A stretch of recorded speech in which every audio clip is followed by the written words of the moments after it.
याद करिए 2017 के पहले प्रदेश के अंदर किस प्रकार की अराजकता थी। पर्व और त्योहार नहीं मनाए जा सकते थे।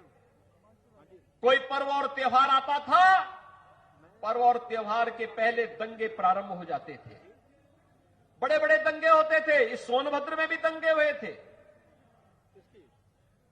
जन्माष्टमी का जुलूस नहीं निकलने दिया जाता था। नवरात्रि में दुर्गा मां की पूजा नहीं करने दी जाती थी। रामलीलाओं के आयोजन को रोका जाता था। कावड़ यात्रा नहीं निकलने दी जाती थी। पर्व और त्योहारों को हर प्रकार से व्यवधान डालने का प्रयास होता था।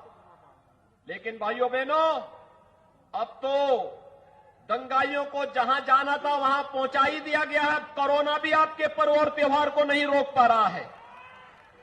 कोरोना को भी इतना प्रभावी अंकुश लगाया गया है कि दीपावली आपने आनंद के साथ मनाई। विजयादशमी का आयोजन पूरी भव्यता के साथ पूरे प्रदेश और देश के अंदर मनाया गया। रामलीलाओं के आयोजन हुए, कहीं भी कोई समस्या नहीं। एक तरफ वह सरकार जो डबल इंजन की है, आपका इशारा समझते ही विकास की योजना को लेकर के आपके पास पहुंचती है, और दूसरी तरफ ये लोग भी थे। कोई नौकरी निकलती थी तो महाभारत के सारे रिश्ते वसूली में निकल पड़ते थे। कहां चाचा, कहीं भतीजा, कहीं और कोई नातेदारी रिश्तेदारी, ये सभी निकल पड़ते थे वसूली पे। प्रदेश के युवा उससे वंचित रह जाता था। कहां वे लोग? पर्व और त्योहार आते ही दंगे प्रारंभ हो जाते थे और माफिया हावी हो जाते थे सभी संसाधनों पर।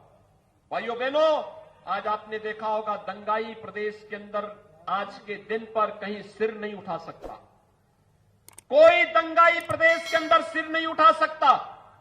और यही नहीं, जो बड़े बड़े भूमाफिया गरीबों की जमीनों पर कब्जा करते थे, जो भूमाफिया, जो खनन माफिया व्यापारियों का अपहरण करते थे, जबरन खनन करने का कार्य करते थे, आज जब उनकी अवैध कमाई पर सरकारी बुलडोजर चल रहा है तो उनको भी लगता है कि अवैध कर रहे कार्य का नतीजा भी अवैध तरीके से ही उसका निस्तारण भी हो जाता है।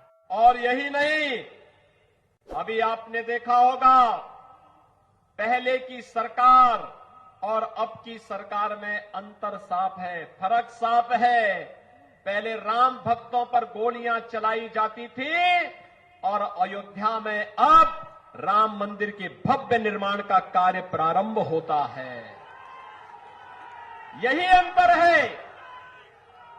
पिछली सरकारें राम भक्तों पर गोली चलाती थी, वर्तमान सरकार राम भक्तों पर पुष्प वर्षा करती है और भगवान राम के भव्य मंदिर के निर्माण के कार्य को आगे बढ़ाने का कार्य करती है।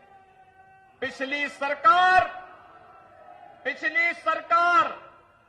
कावड़ यात्रा पे रोक लगाती थी और वर्तमान सरकार प्रधानमंत्री मोदी जी के मार्गदर्शन में काशी विश्वनाथ धाम का भव्य निर्माण कराती है और उससे जुड़े हुए श्रमिकों पर प्रधानमंत्री जी के द्वारा पुष्प वर्षा की जाती है।